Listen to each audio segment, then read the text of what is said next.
Nous sommes des hommes. Nous ne voulons pas nous prendre la tête. Nous ne voulons pas être les meilleurs. Il y a un problème avec le son? Nous ne voulons pas nous considérer comme étant les meilleurs. Nous savons que quand nous nous souvenons de notre première démarche, et c'est un peu similaire à la vôtre. C'est-à-dire que, en ce qui nous concerne, ma femme et moi, on a été touchés à quelques secondes d'intervalle par la grâce de Dieu. Et pourquoi? Eh bien, simplement parce qu'un jour, nous étions fatigués de la vie. On ne voulait pas mourir, la question n'était pas là, mais fatigués de tout ce que nous vivions. Nous nous étions projetés dans la vie avec plein d'espoir et plein de fougue pour arriver sur des conclusions telles que ça sert à quoi tout ça? Ça sert à quoi? Et nous avons été confrontés à ça sert à quoi? On travaillait dur, on avait des enfants, on était mariés, et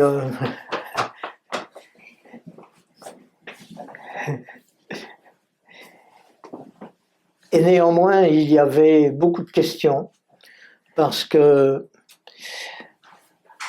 le bonheur n'était pas présent. On faisait comme tout un chacun, mais le bonheur n'était pas présent. Et nous étions confrontés à toutes ces réflexions, à toutes ces pensées individuelles, ou des pensées ou des réflexions existentielles. Pourquoi suis-je sur Terre? Pourquoi mes parents m'ont mis au monde? Ça sert à quoi? Pourquoi ce type de vie? Pourquoi travailler aussi dur et aboutir sur des résultats qui ne sont pas satisfaisants? Enfin, chacun d'entre nous, peut-être moins les plus jeunes, mais chacun d'entre nous pouvons faire le bilan un jour ou un autre et nous poser ce genre de questions. Quel sens donner à sa vie? Si Dieu existe vraiment, où est-il? Et s'il est quelque part, comment vais-je pouvoir le trouver? Alors ma pensée, elle était simple. Je disais, compte sur toi-même, parce que Dieu est perdu dans ses nuages. Il doit certainement y avoir un Dieu, c'était ma pensée. Il devait y avoir certainement un Dieu, mais où? Le problème se posait. Et nous tous qui sommes ici avons un jour fait une démarche particulière pour répondre à cette question, où est-il? Alors dans nos chants, on a chanté beaucoup de choses, on a dit Dieu est le roi de l'univers, Dieu fait descendre ta gloire, Dieu est amoureux de mon âme, Dieu est grand, il est merveilleux. Et c'est vrai que quand nous découvrons Dieu, toutes ces choses deviennent des réalités dans nos vies. Mais encore faut-il le découvrir. Certains d'entre nous avons entendu, avons peut-être vécu, suivi nos parents dans la foi, dans la religion, et puis en entendant parler de Dieu, nous nous sommes dit, ok, mais s'il y avait un Dieu, pourquoi il y a tant de misère sur cette terre? Ou pourquoi est-ce que je rencontre certains échecs, et pourquoi, alors que je lui demande de m'aider, il ne vient pas à mon secours? Eh bien, il y a une raison à ça. Nous avons un héritage particulier qui s'appelle la Bible. Et la Bible,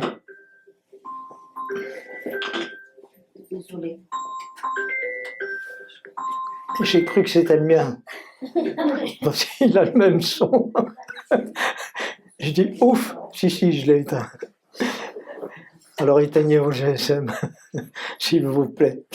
Alors la Bible nous permet de découvrir, en tout cas la Bible nous parle de Dieu. C'est le seul livre qui nous parle vraiment du Créateur. Ça commence comme ça, Dieu créa. Alors oui, Dieu a créé l'univers tout entier. Et il a créé le ciel et la terre. C'est ce qui est écrit au début. Alors, on y croit ou on n'y croit pas. Chacun a le droit de se poser des questions. Mais si nous nous posons des questions, c'est parce qu'à un moment donné, nous ne sommes pas satisfaits de ce que nous vivons. Nous ne sommes pas heureux dans ce que nous vivons et nous espérons autre chose. Et cette autre chose, on peut le découvrir quand on rencontre Dieu. Alors, comme j'étais un sceptique de nature, j'ai dit, qui c'est qui lui a serré la main? Il y a quelqu'un ici qui a serré la main de Dieu? Il n'y a pas de main qui se lève, donc apparemment, personne n'a serré la main de Dieu. Ils en ont entendu parler, mais il a fallu absolument faire une démarche. Et cette démarche, c'est dans la compréhension de ce que Dieu a accompli. Alors, il est le créateur de l'univers tout entier, il a créé le ciel et la terre, et il a dit à l'homme, voilà, la terre, c'est pour toi. C'est ton cadeau. Il dit, croisse, multiplie, domine sur la terre. Et vous connaissez sans doute Adam et Ève. Le premier couple, Adam et Ève. Et Adam et Ève se sont laissés berner par le diable, par Satan. Satan, ça veut dire l'ennemi. Et ils se sont fait avoir, ils se sont fait voler l'autorité sur la terre, la gestion de la terre. Et à partir de là, comme le mauvais conduit la terre, les choses mauvaises se produisent sur la terre. Et c'est la raison pour laquelle aujourd'hui, nous avons vraiment besoin que Dieu règne sur nos vies. Et quand je dis régner, nous, quand nous pensons à un roi, ça nous fait frémir parce que, en général, le roi, quand il annonce quelque chose, nous sommes obligés de le faire. Mais si Dieu veut régner sur nous, non pas comme un despote, non pas comme un tyran, mais il veut régner sur nous avec de l'amour. Et ce qu'il attend de nous, c'est précisément de l'amour. Mais pour en bénéficier de cet amour, il faut entrer dans, j'allais dire un mot qui ne plaît à personne, il faut entrer dans l'obéissance. L'obéissance à quoi? Tout à nouveau dans ce qui est écrit là, tout à nouveau dans ce qui est écrit. Alors le mot obéissance, on dit, oui, mais obéir à quoi? Devenir un religieux?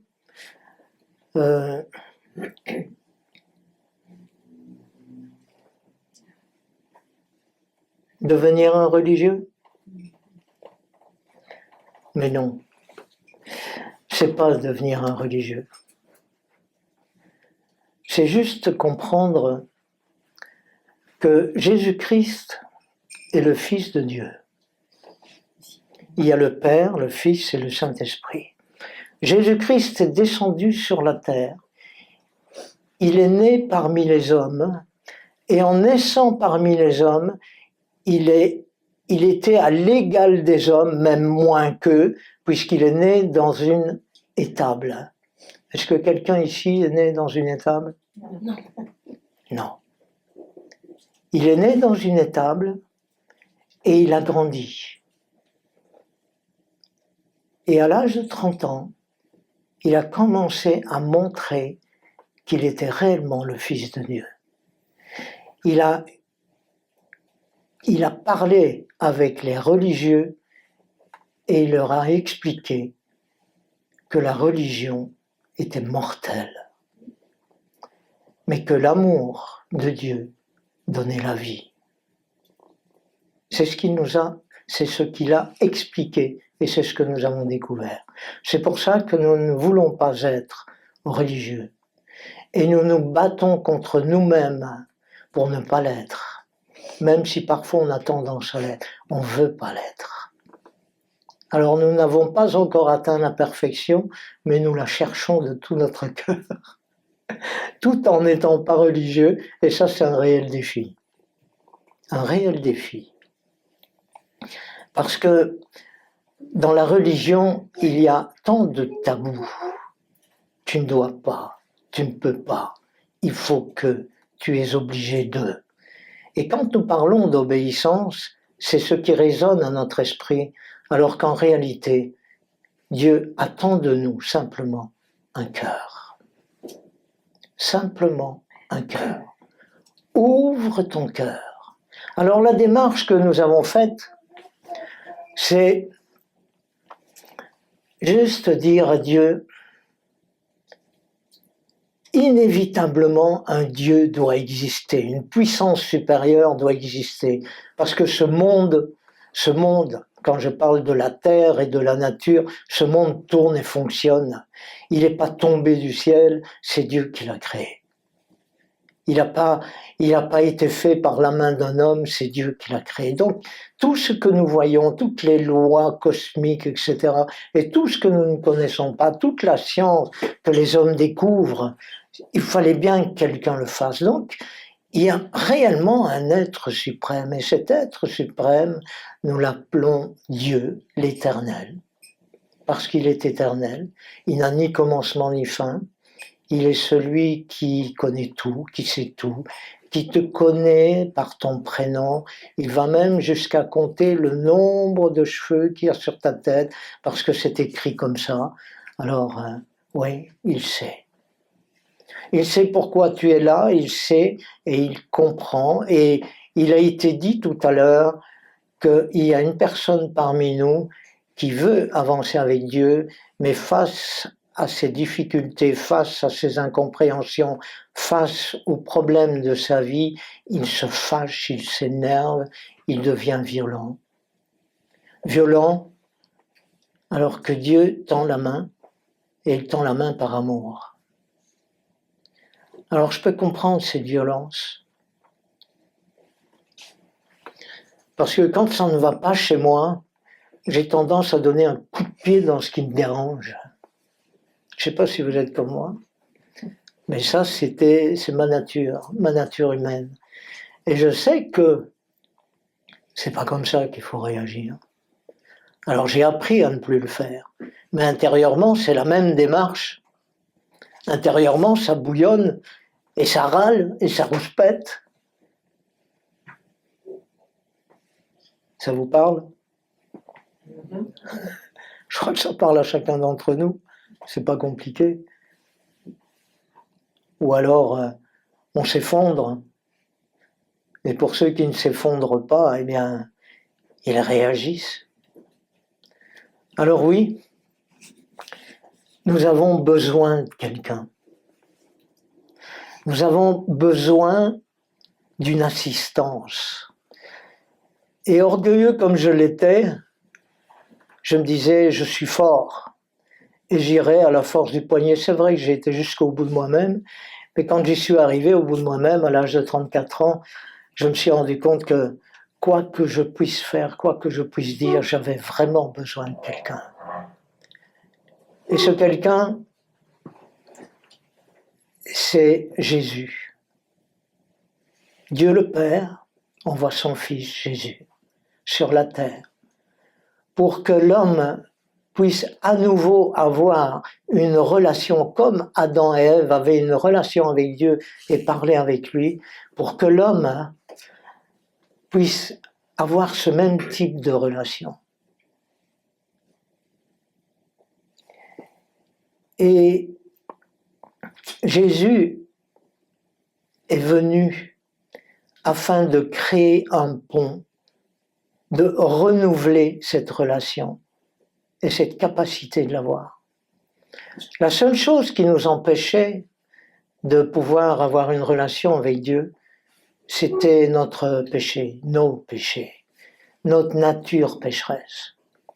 Alors Jésus est venu, il a pris sur lui notre nature pécheresse, nos péchés, nos horreurs, tout ce qui est caché au fond de nos cœurs, tout ce qui est noir, tout ce qui est sombre, il a pris sur lui toute notre misère, toute notre tristesse, toutes nos questions, tous nos questionnements, toute notre méchanceté, il a pris sur lui et il l'a porté à la croix. Et il est mort à la croix. Laissez-la, ça ne dérange pas. Il est mort à la croix en portant tous tes péchés, tous tes malheurs, toutes tes souffrances, toutes tes douleurs, toutes les tiennes, toutes celles qui te dérangent, toutes celles qui te font claquer du pied, frapper du pied, toutes celles-là, il les a pris. Et il est mort à ta place. Il est mort à notre place. Et en mourant à notre place, il a accompli la chose la plus parfaite qui soit, c'est-à-dire qu'il a présenté à l'humanité ce que nous appelons la grâce.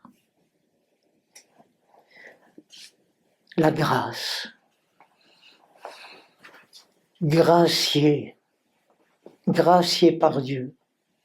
Mais ce n'est pas suffisant. Il y a une condition à cela. Et la condition, c'est juste accueille-le dans ta vie. Accueille-le. Invite-le à entrer dans ta vie, puisque nous avons besoin de quelqu'un de plus pour nous aider. Accueille-le dans ta vie. Et le fait de l'accueillir,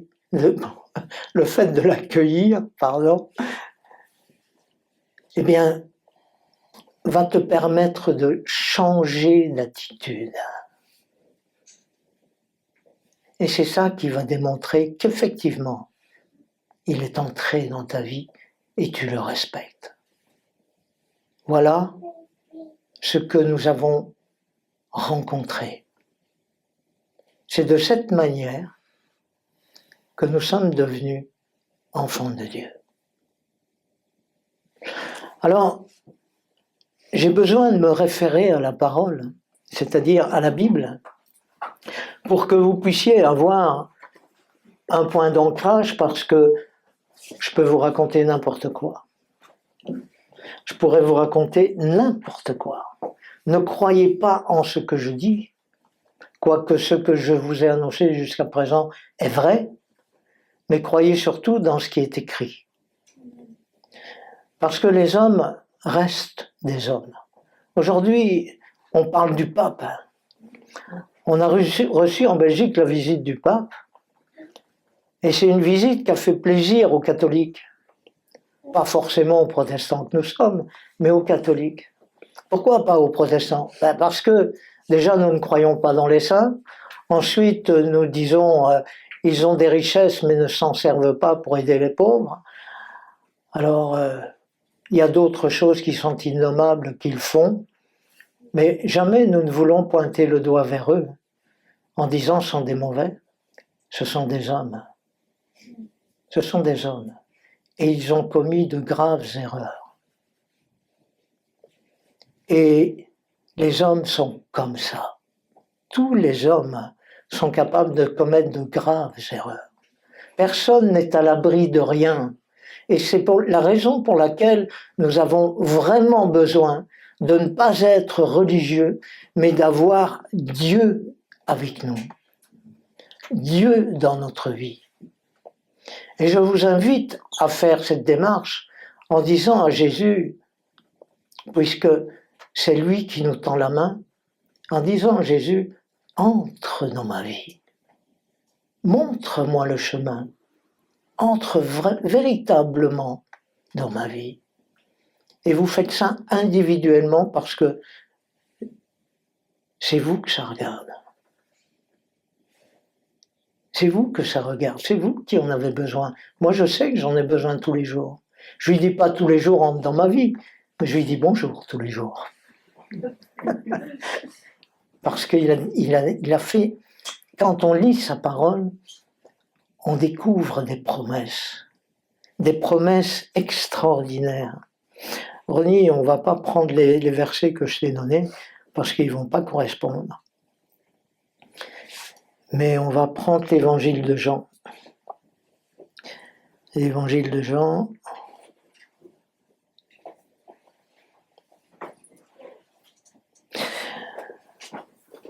L'évangile de Jean, oui, on va lire le premier verset. Chapitre 1. Tu l'as?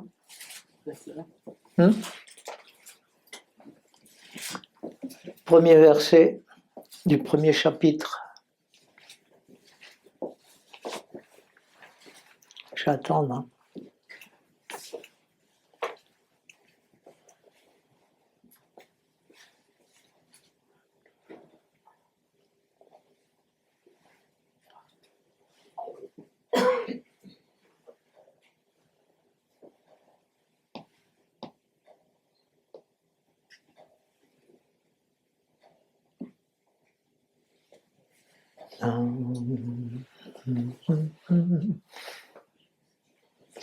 Oui, mais on va dire davantage, Ronnie. Alors, au commencement, la parole existait déjà. La parole était avec Dieu et la parole était Dieu. Elle était au commencement avec Dieu. Tout a été fait par elle et rien de ce qui a été fait n'a été fait sans elle. En elle, il y avait la vie et cette vie était la lumière des êtres humains. La lumière brille dans les ténèbres et les ténèbres ne l'ont pas accueillie. Il y eut un homme envoyé par Dieu, son nom était Jean, il vint comme témoin pour rendre témoignage à la lumière afin que tous croient par lui. Il n'était pas à la lumière, mais il vint pour rendre témoignage à la lumière. Cette lumière était la vraie lumière qui, en venant dans le monde, éclaire tout être humain. Elle était dans le monde et le monde a été fait par elle. Pourtant, le monde ne l'a pas reconnue. Elle est venue chez les siens et les siens ne l'ont pas accueillie. Mais à tous ceux qui l'ont acceptée, à ceux qui croient en son nom, elle a donné le droit de devenir enfants de Dieu. Puisqu'ils sont nés non du fait de la nature, ni par une volonté humaine, ni par une volonté d'un mari, mais qu'ils sont nés de Dieu. De qui parle-t-on? Qui est la lumière? Qui est la lumière? Jésus. C'est Jésus qui est la lumière. Et quand nous l'accueillons dans notre vie, ce Jésus nous permet d'être des enfants de Dieu.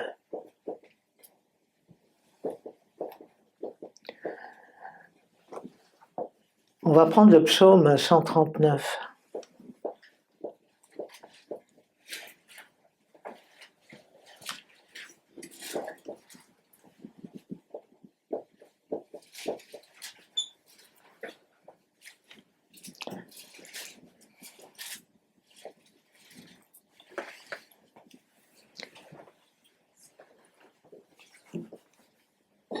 Il est affiché ou pas? Non. Désolé, Ronnie, je te fais travailler aujourd'hui. 139.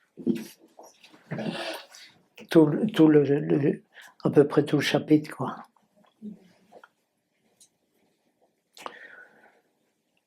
Quand nous avons lu ensemble que le fait d'accueillir Jésus dans notre vie nous permet de devenir enfants de Dieu, alors vous pourriez dire, oui, mais si j'ai été créé par Dieu, comment se fait-il que je ne sois pas son enfant?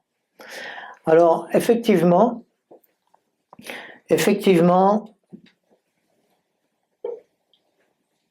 à l'origine, nous sommes enfants de Dieu. Mais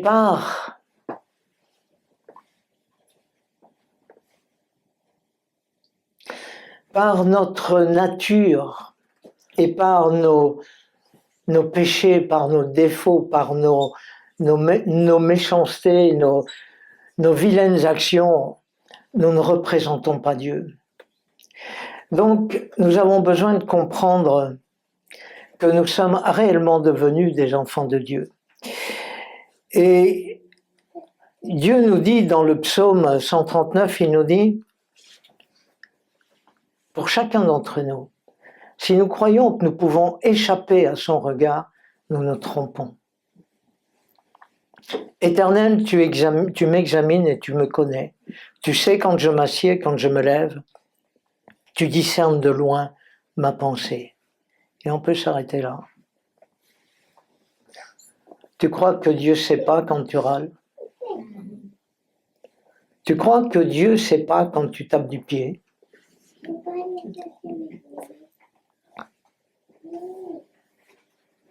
Tu crois que Dieu ne sait pas?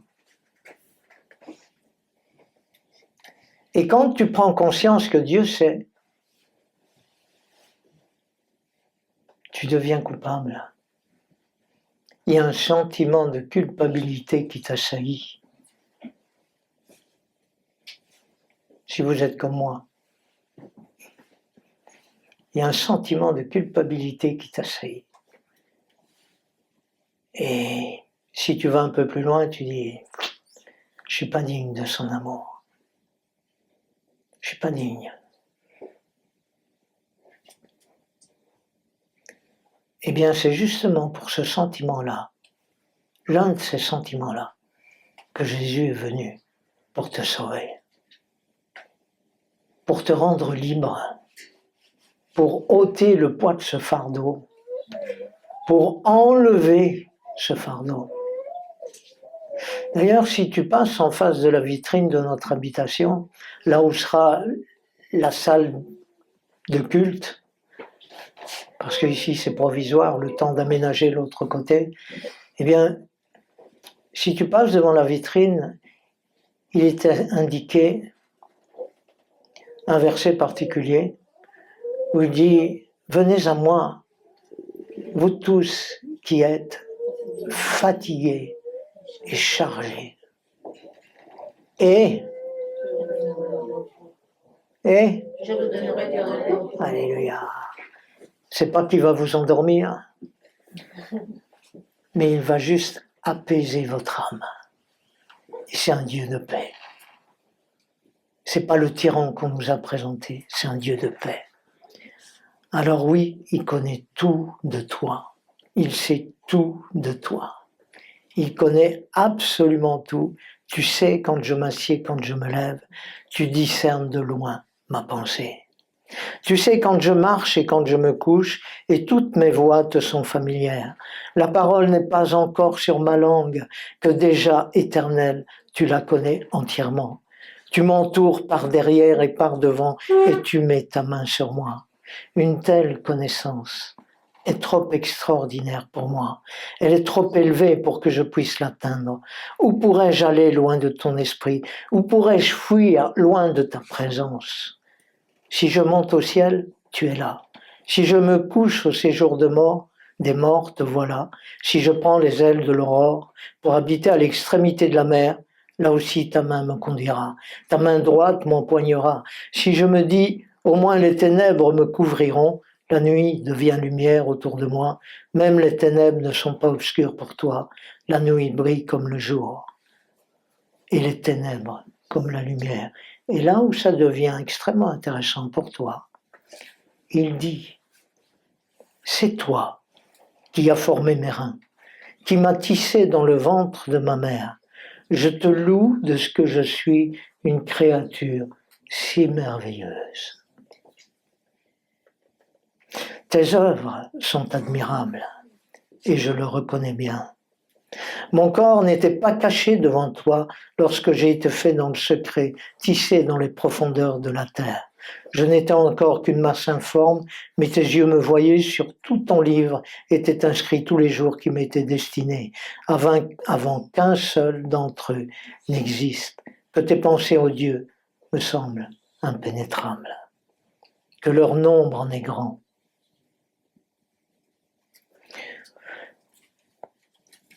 Dieu est le Tout-Puissant. Amen. Il est le créateur de l'univers et il a voulu que tu naisses sur cette terre. Si tu crois que c'est uniquement dû à tes parents, bien sûr qu'ils l'ont été, mais ce sont tes géniteurs, mais c'est par la volonté de Dieu. Et c'est là où ça répond à une question existentielle. Pourquoi suis-je sur terre? Tu es sur terre parce que Dieu t'aime. Tu es sur terre parce que Dieu a un plan pour ta vie. Il dit bien que tous tes jours sont comptés. Il a un plan pour toi, mais il s'agit de le découvrir, ce plan. Il a une destinée pour ta vie. Et cette destinée, c'est quelque chose qui va donner un sens à ta vie. Quand tu vas le découvrir, eh bien, tu vas comprendre. Tu n'auras pas besoin qu'on t'explique. Tu vas comprendre.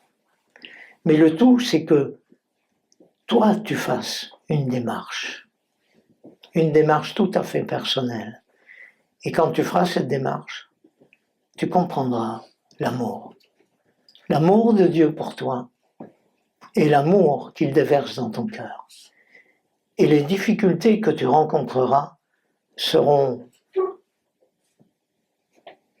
nettement diminuées par rapport à la valeur que tu leur donnais. Et c'est ça qui est important. Dieu sera avec toi tous les jours jusqu'à la fin du monde. Et ce que Dieu attend de chacun d'entre nous, c'est que, l'ayant découvert, nous ayons envie, nous ayons vraiment un désir profond. Ça n'entre plus dans le cadre de l'obligation, mais c'est juste un désir profond de faire ce qu'il dit. Et quand nous avons ce désir profond, ça se traduit par de l'amour pour Dieu. Parce qu'il y a une compréhension nouvelle qui s'installe et notre cœur s'approche du cœur de Dieu. C'est une image, mais c'est une image qui peut être parlante pour chacun d'entre nous. Nous nous approchons de Dieu parce que Jésus a créé ce pont. Et à partir du jour où nous l'invitons à entrer dans notre vie, eh bien, nous avons la possibilité de pouvoir lui parler, lui prier Dieu. En réalité, c'est parler à Dieu. Les prières toutes faites, tout ce qu'on vous a enseigné ou appris, mettez ça de côté. Mettez ça de côté. Parce que ce que Dieu attend, ce sont des hommes et des femmes de cœur. Des hommes et des femmes qui vont épancher leur cœur devant Dieu. Et sachez que vous pouvez lui demander tout ce que vous voulez. Tout, absolument tout.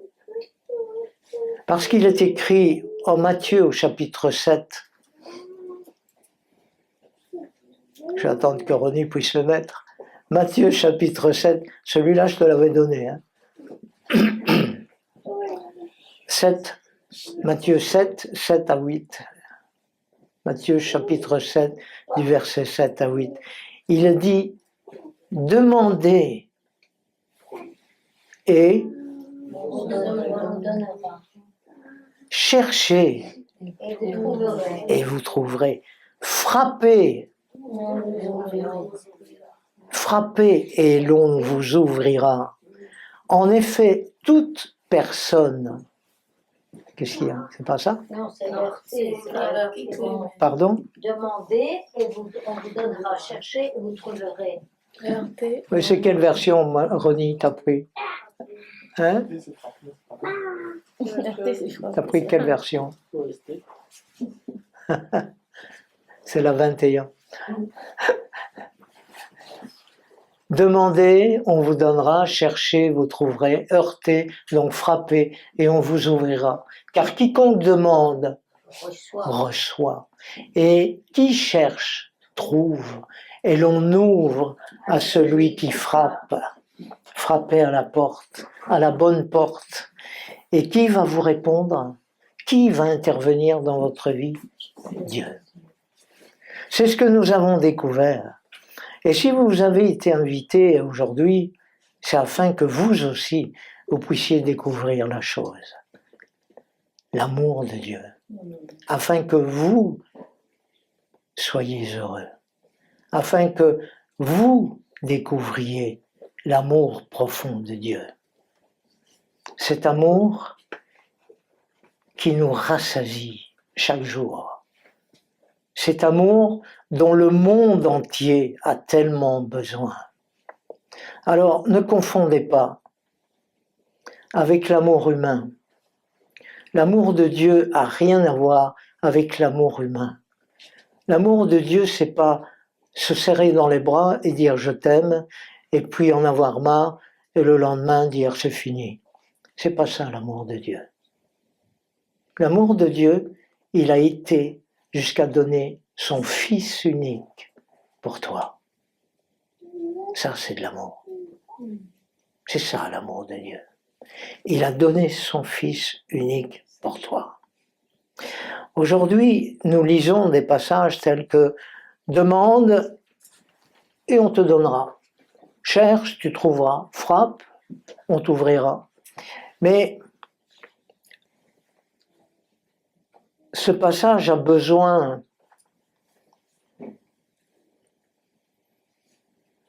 d'un élément particulier. Et cet élément s'appelle l'action. Si nous sommes statiques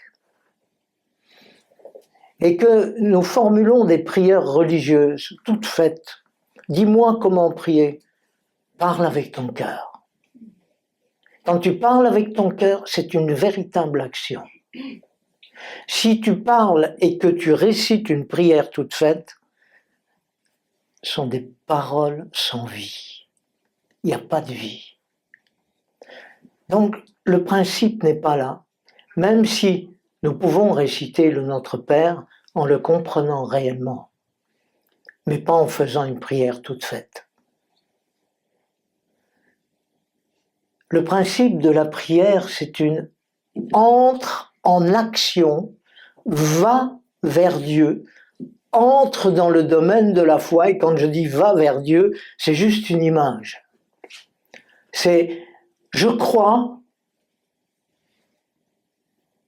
que peut-être ce que j'ai entendu est vrai. Mais je vais essayer. C'était l'une de mes démarches. Je vais essayer. Ça, c'est l'action. Quand tu entres en action, tu vois la gloire de Dieu. Un jour, j'ai un parent qui m'a dit « T'es devenu complètement fou. De croire en Dieu de cette manière, c'est inacceptable, mais qu'est-ce qui t'arrive ?» J'ai dit « Écoute bien, je vais mettre ce qui est écrit là, l'évangile, je vais le mettre en pratique. Ça veut dire, je vais tester cette parole.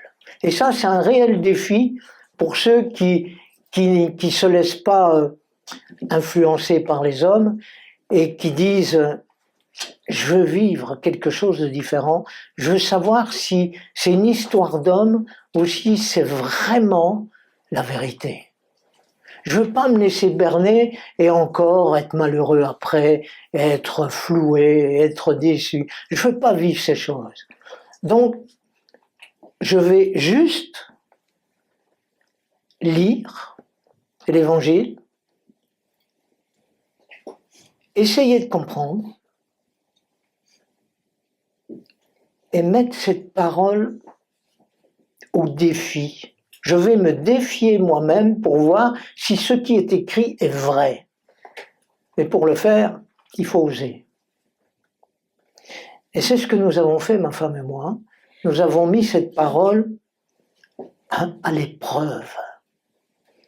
Et quand nous l'avons mise à l'épreuve, tenez-vous bien, elle s'est réalisée, vraiment. Donc là, je ne peux pas revenir en arrière. Je ne peux pas. C'est pas possible. Parce que c'est vrai. Alors on peut être malhonnête et dire, bon, allez, on passe outre. Mais non, on ne peut pas. Parce que c'est la vérité. Alors, quand il est écrit, demandez, on vous donnera. Ouais, ok, c'est bien. Est-ce qu'on devient des mendiants?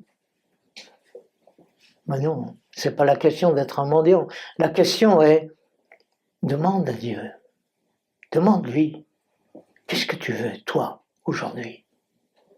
Quand tu as fait cette démarche avec Dieu, parce que, n'oublie pas, demande à Dieu d'entrer dans ta vie d'abord, et ensuite, va vers lui pour lui demander des choses dont tu as besoin. Cherchez et vous trouverez. La parole de Dieu qui est la Bible, c'est sa parole. Quand vous cherchez dans sa parole, vous allez trouver vos réponses, réellement trouver. Alors frappez, on vous ouvrira. Ne vous arrêtez pas à l'obstacle qui est devant vous. Allez plus loin.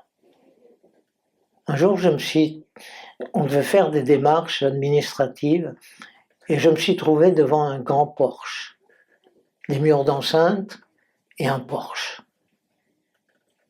Et j'ai frappé à cette porte. Au bout de 10 minutes, j'en avais marre, j'ai continué à frapper, je me suis dit, il y a quelque chose qui ne va pas. Il n'y a personne qui répond. 10 minutes d'attente, on se dit, bon, ben, c'est qu'il n'y a personne. Et puis, un dernier sursaut, on a poussé la porte. Et on était dans une cour. Donc, on s'est retrouvé dans la cour, et puis il fallait aller plus loin. Si on s'était arrêté au porche en frappant cette porte, jamais on aurait obtenu les documents qu'on avait eu besoin à ce moment-là. Il y a une leçon à tirer. Il s'agit d'aller plus loin. Il s'agit d'aller plus loin. Alors frappez à la bonne porte et présentez votre cœur à Dieu. Nous voulons voir Dieu à l'œuvre. Qui veut voir Dieu à l'œuvre dans ce lieu? Il y a beaucoup de mains levées. Mais oui, tu veux voir Dieu à l'œuvre? Tu crois qu'en restant assis sur ta chaise, tu vas voir Dieu à l'œuvre?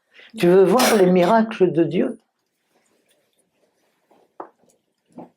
Mais pour voir les miracles de Dieu, il faut être en action, dans une action, où tu as vraiment besoin de lui. Parce que si tu n'as pas besoin de Dieu et que tu dis, je veux voir tes miracles, tu crois vraiment qu'il va le faire?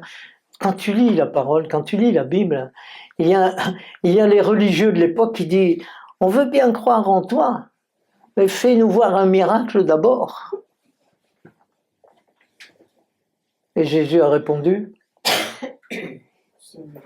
il a dit, je vais le faire. Il a dit non, vous n'aurez pas d'autre miracle que celui de Jonas. Et Jonas, il est resté 3 jours. 3 jours enfermé dans le ventre d'un poisson. Et Jésus, il est descendu 3 jours. Il est resté enfermé pendant 3 jours. C'était ça qu'il leur disait. Bon, ça peut paraître un peu compliqué quand on ne connaît pas la parole de Dieu, mais toujours est-il que c'est dans l'action que nous verrons le miracle. C'est dans le moment où ça devient vraiment compliqué pour nous que nous verrons son œuvre. Et c'est là où il agira. Parce que si je vous ai fait lire ce passage que vous avez le droit de devenir enfant de Dieu si vous accueillez Jésus dans votre vie, eh bien, c'est pas anodin.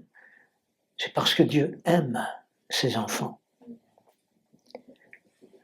Et la parole nous dit encore, méchants comme vous êtes, comme vous l'êtes, parce qu'il faut quand même reconnaître qu'on peut être très méchant, n'est-ce pas?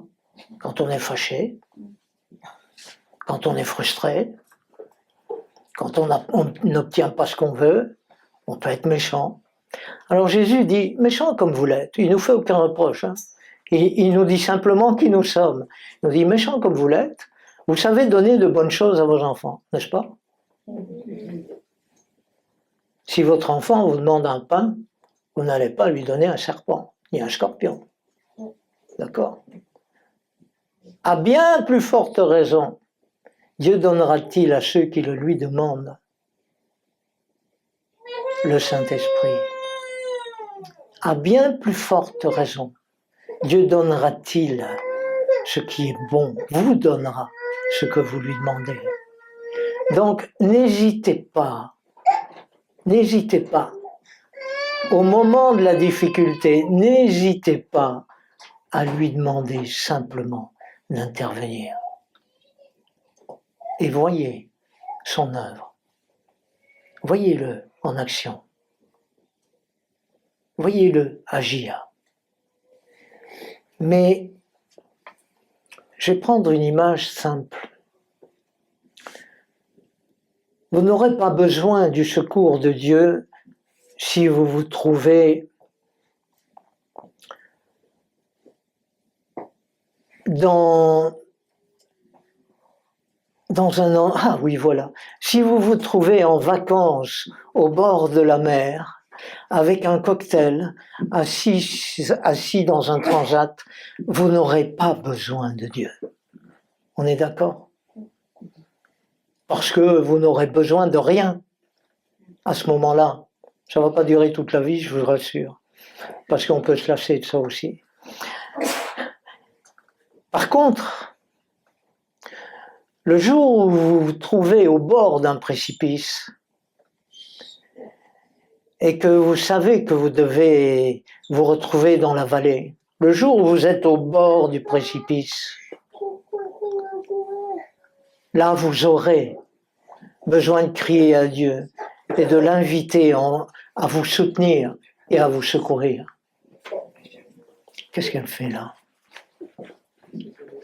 Elle va se refroidir, elle va avoir froid. Hein? Ah bon?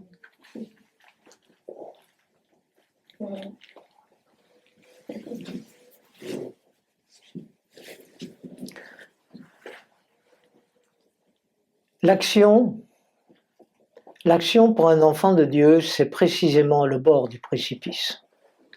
Inévitablement, quand vous entrerez en action et que vous rechercherez à aimer votre prochain, tel que la parole de Dieu nous y invite, quand elle nous parle des 2 commandements qui sont les plus importants, tu aimeras le Seigneur ton Dieu de tout ton cœur, de toute ton âme, de toute ta force, de toute ta pensée, et tu aimeras ton prochain comme toi-même. Quand tu voudras aimer ton prochain comme toi-même, tu vas te trouver au bord du précipice.